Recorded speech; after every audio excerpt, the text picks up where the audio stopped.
Good morning. Happy Tuesday, May 14th, 2024. It is Paula Haick, and I am a conscious channel, a medium, and a teacher.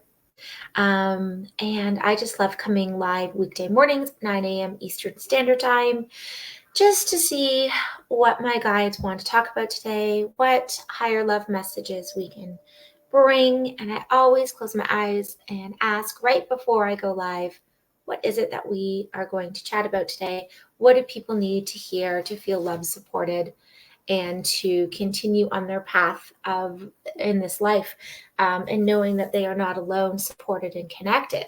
There's a lot of asks. And I want to make sure that you understand that when I do channel of any kind, when I do any sort of reading, I only ask for messages of love or higher.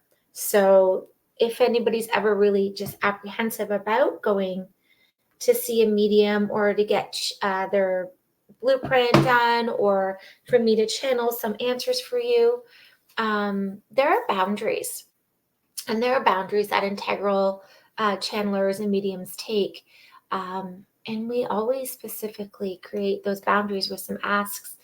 And the asks are to only give messages of love, hope, peace, comfort, positivity. And as my friend Adelita, who's a beautiful medium in Arizona, states, only love or above, love or higher. So for those people that were kind of wondering about that, there's the answer. If you're catching this on the replay, hashtag replay. If you're catching this on YouTube, hello. I would love if you would like my post, subscribe, and keep on keeping with the flow of my energetics day to day.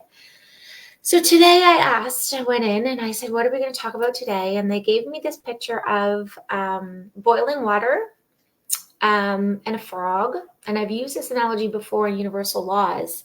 And I do believe that Joy Kingsborough, now Joy Kahn, has talked about this analogy as well. But they're like, okay, trouble. I'm like, what about trouble? They're like, hot water. Yes, when you're in hot water. Okay. So when you're feeling like you are in hot water or you're in trouble, the main emotion or the feeling is kind of to panic, right? So you really want to get rid of that yucky feeling inside. Good morning, Sharon. You really want to not be in trouble anymore. When you felt like you were in trouble when you were a little kid, I don't know where it hit you, but it always hit me in the gut, like, oh no, someone's disappointed in me. But when you feel like you are in trouble in life as an adult, there's a lot of scrambling that goes on, and there's a lot of switching, right from knowing that your source, your reality, to, oh my God, I can't believe this is happening. I need something from the outside world to come and save me. How am I going to get over this? What do I need to do? And you start to panic. Now, sometimes when we're in trouble, it's not that obvious. So let's take that analogy of the frog. We put a frog in a pot of water, and this is fictional because I would never hurt a living thing, and I would probably rescue that frog. Don't you worry now. But you put a frog in a pot of water, and you turn it on the stove to boil. And the frog's happy, and it gets a little warmer, so he adjusts. He takes all the energy and adjusts. He's like, okay, I'm adjusting. It gets warmer. He's adjusting. He's using all of his energy to comply and to bend and to adjust. And then finally, when it's boiled, he has no energy to hop out. He's used all of his energy to comply and adjust in a situation where it's not working for him. It's not for him. He's in trouble. Good morning, Katie. So have we ever been in trouble and forgot to just jump out?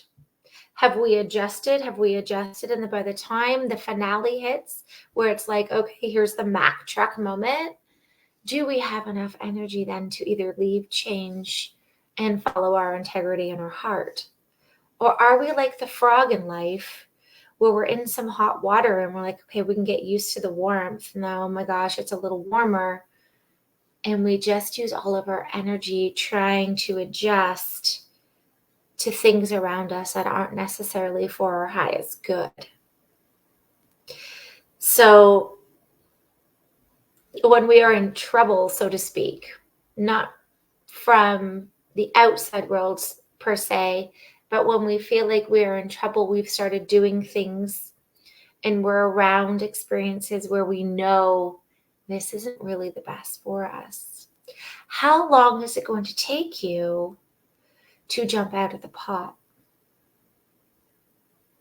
And if you decide to stay in the pot, you're going to need to know that you're going to be so exhausted, and the chances of building up your energy in that environment to leave every moment you stay are slim to none. You're going to waste your energy and your time trying to be something that you're not. Good morning, Wanda. So, troubled water and frogs are our lessons today. I want you to take notice, and we're saying this to you for a good reason. Are you in any hot water? Is there any aspect of your life that you might be in hot water with? And are you adjusting? Or are you hopping out to make a conscious change? Are you using that energy just to be like, I guess this is it for me. This is the best for me. Or can you really cultivate that sense of understanding who you are at the core and use your energy to create a different experience where you don't have to adjust like the frog? We all knew the frog's fate, right? You just wanted to yell, just jump out. How many times have you seen a friend in trouble that you just want to yell, just jump out? Or how many times have you seen yourself in trouble and you just want to be like, just jump out? And then there's, well, I can't. Why can't you? Why can't you just jump out? Can you not jump out because you're afraid of what other people might think? Can you not jump out because you see no way out? When you see no way out and you don't feel like there's a solution for you, guess what happened? You forgot you were source, and then you closed yourself off to possibilities. There's always a way out when you ask for help. There's always a way out when you surrender. When you let go of the power and you surrender, there's always a way out. It's those little moments where you take and contemplate by yourself that you might have this beautiful idea that you've never thought of before. Well, don't think for a moment that that beautiful idea was not divinely inspired, either by your higher self or your guides and your angels who could finally whisper to you because you surrendered. What would happen if that frog just surrendered in the pot and didn't use all of his energy all the time to adjust and comply? He would have been able to jump out. All right. Good analogy up there, friends. If you're catching this in the middle, go and rewind. I'm such an 80s kid. Be kind. Please rewind, replay, and get the start of this. So what they're saying through me is, do you have the courage to surrender, relax, and know when you're in hot water? And do you have the courage to go within, listen, and jump out? It could possibly, maybe, save your life. All right. Eyes closed. We're going to come into a beautiful frequency connection today. We're going to come into our authentic self, and we're going to tap into that beautiful orb of light that we are. I don't know if you saw my story, but on Insta, there's this really great depiction of that I shared that I found on someone else's story. It's like we're an orb, and then all of a sudden we go, it's really cool.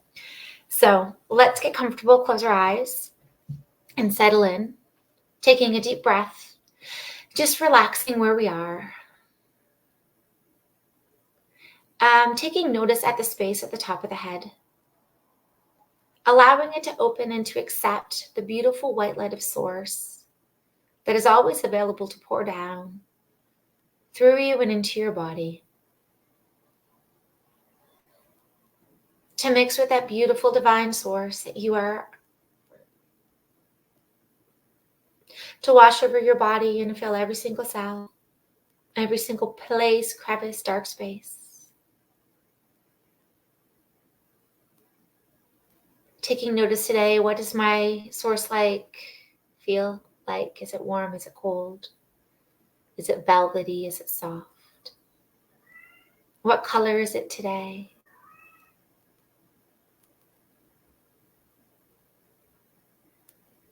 Finding that space, the heart space, taking notice of the space in the heart, opening up to the heart, opening to give all your love and opening the back of the heart to receive. Taking your beautiful white light of source and glowing in a beautiful ball of energy. Every breath it gets bigger and bigger and bigger and more expansive, till it's surrounding you in this beautiful orb of light that you are. Till you're a very small little seed in the middle of your orb, your physical body. And all around you is you, your knowing, your angels, your guides, your frequencies, your likes, your dislikes, your karmans, your layers of you. Welcome home. We are always home, but sometimes we forget.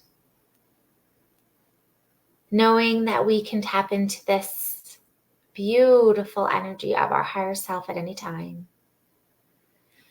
Take a minute to bask in this beautiful light of surrounding all around you and sending out your beautiful love to everybody around you.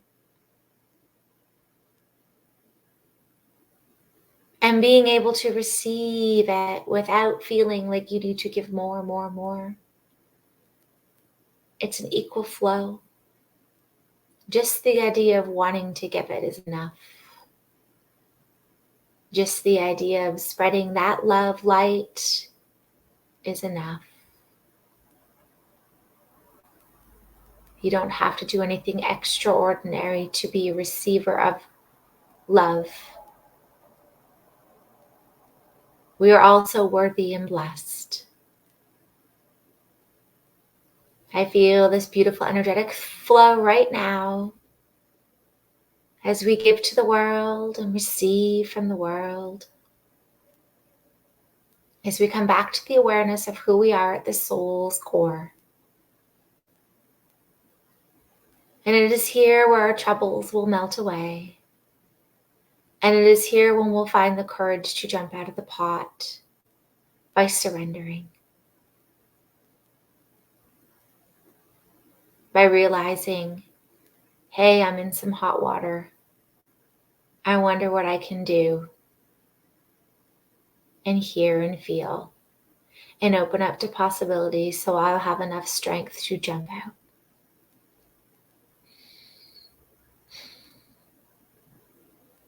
Softly open your eyes and come back. Close the little space at the top of the head, and may I remind you that you can always come back. I will be wishing you the most beautiful Tuesday. If you're seeing this on the replay, I wish you whatever day it is. I will be live tonight at 7:30 on Facebook doing some channeled messages, readings, card pulls. If you have a question and you're curious, come. All right, I wish you the best day ever, and I will see you either tonight or tomorrow morning.